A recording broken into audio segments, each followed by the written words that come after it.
Hi, welcome to the Gamesplainer. I'm Jeff the Gamesplainer, and today I'm Gamesplaining 7 Wonders. To start with, there is no way to track the winner, so don't try. There is no way to know what will come in the future, so stop worrying about it. All you can do at the beginning of this game is to try and set yourself up for any eventuality possible. Or, if you have to have something to guide you, the best thing you can look at is this board down here.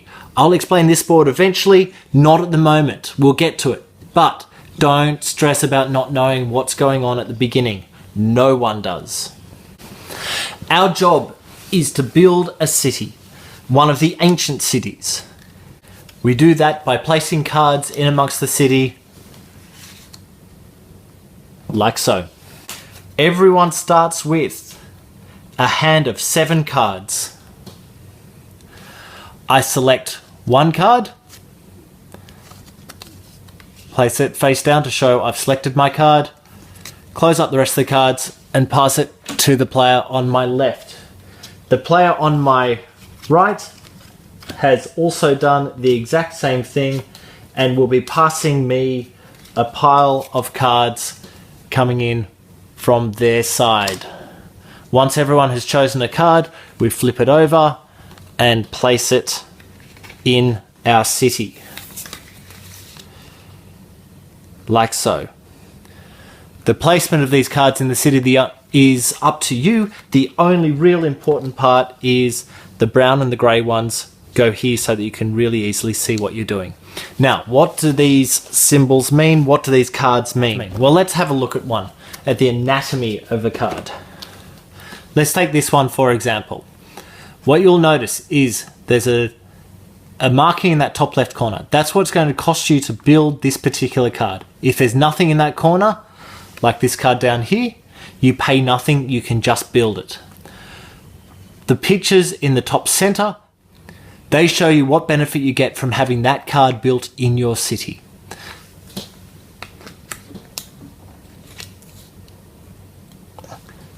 To start with, this city only has the benefit of 1 wood. These are resources. Here is the biggest tripping point for this game.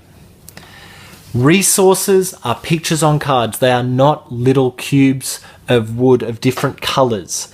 Each picture can be used once by each player per turn, which means the current setup of this city, I have 1 wood, 1 glass and 2 brick available to me to build my next building. You don't know what's coming in the future, so all you can do at the start is to build up as many of those as you possibly can. So let's imagine we've gone through a few further. We've built up a few more resources. Now I am able to build something that would require 2 wood, 1 parchment, 1 glass and 2 brick, or any combination of that. So for example, this guy just here, if he comes up, notice the cost of this card is 1, 2 wood. I have 1, 2 wood, 1 parchment. I have a parchment just there. 1 glass. I have a glass just there, which means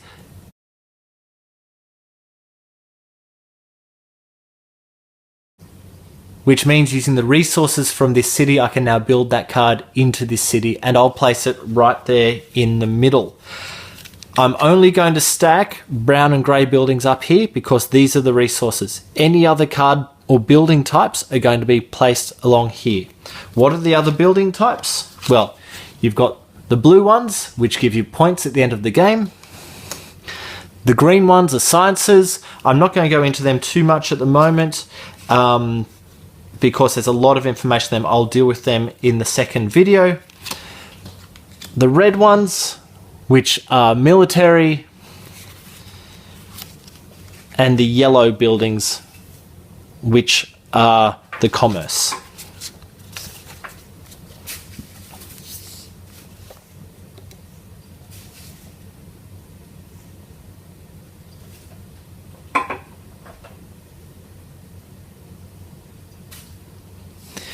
If you find that you want to build a building, so for example, if I wish to build this statue, I don't have currently any of these symbols in my city in my resources available within my city. However, I notice that the player next to me has one of them available. They may also have a second one. Now, it doesn't matter if they've used it or not used it. I can purchase one from that player. So, in order for me to build this blue building in my city, I've got the wood. This player has one of the coal, so I could pay him 2 coins to use that coal. My problem is I need another coal, which isn't currently available on the board.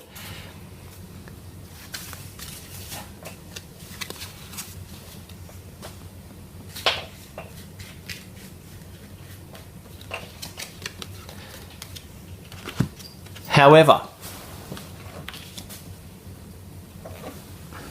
if the player on my left has coal, I can purchase coal off him as well. Also cost me 2 coins. I only have 1 coin. But I've got a bonus of what's already down. This card here. This card here tells me that I can buy any of these 4 resources from the player on my right for only 1 coin instead of the 2. So I'll only pay him 1 coin, which leaves me 2 here, so I can pay the guy on my left to be able to build that in my city.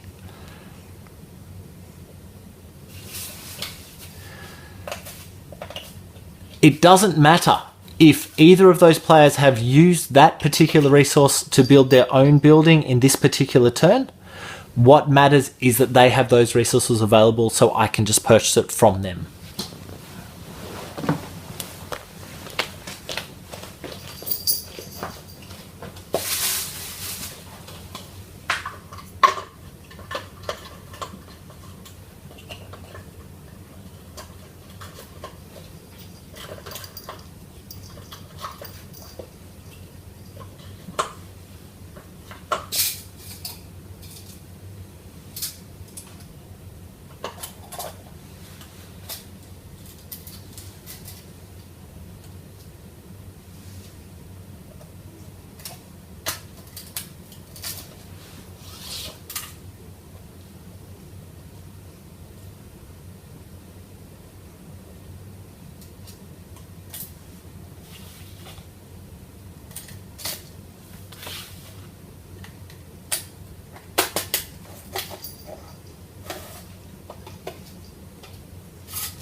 Military. Why would we want to build military? Well, these 2 symbols in the top tell me that I've got a military strength of 2. At the end of the age, there are 3 ages in the game. At the end of each age, we add up who has the strongest military. Now, it doesn't matter if we're playing with more than 3 people, it doesn't matter what the people on the other side of the table have. What matters is what the person on my left and my right have, because they're the cities that I'll be going to war with. So, currently I am showing 2 military and neither of them are showing any. If this is the end of the first round, I would get one of these tokens showing that I have won a military conflict. The guys on each side of me would take a negative token showing that they have lost a military conflict, and I'd get a second one for each side. They are worth points at the end, the further through, so the second age is worth 3 points for the win, and the third age is worth 5 points for the win. All you need to do with military is keep an eye on what the 2 cities on either side of you are doing in order for you to be able to counteract that or balance it. If you're equal, no one takes a loss, no one takes a win.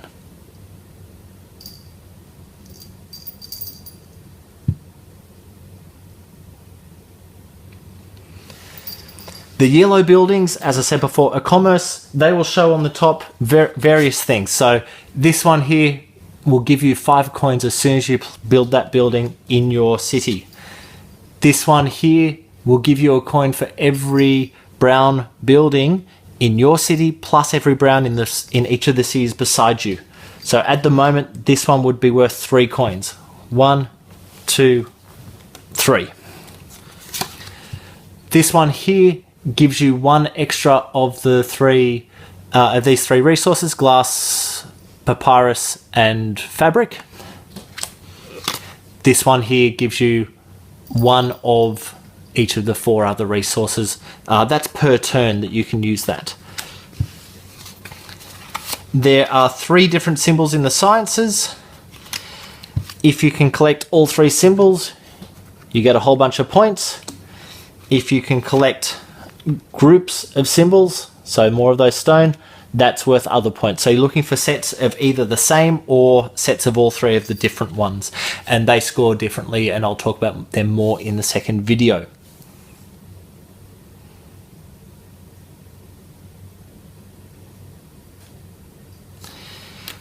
There are 2 other uses for the cards that we can use. Number 1 is if you don't have any money and you find that you need some money, what you can do is take one of your cards, throw it onto the discard pile as your turn. Instead of building something into your own building, throw it into the discard pile and take 3 more coins. The other thing you can do is to do with this board. It is called the Wonder Board.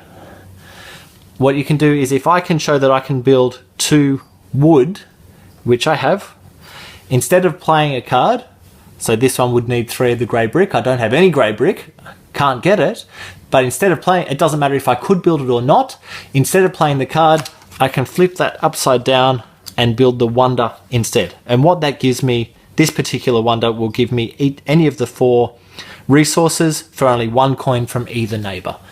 You must build from left to right along the wonder board. Shit.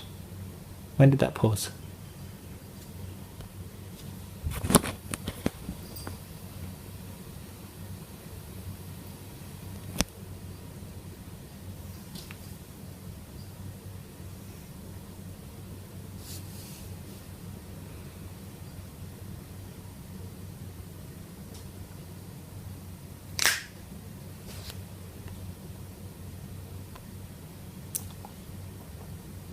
You must build from left to right along the wonder board. So you can't build this wonder here until you've got that wonder done there. Don't worry too much about the icons. They are all listed on this fabulous cheat sheet. So you can look them up at any time. That'll be handy. That's also on the back of the rules. So there's 2 copies of it at the table at any one time if you forget what those icons are. That's about all you need to know to start.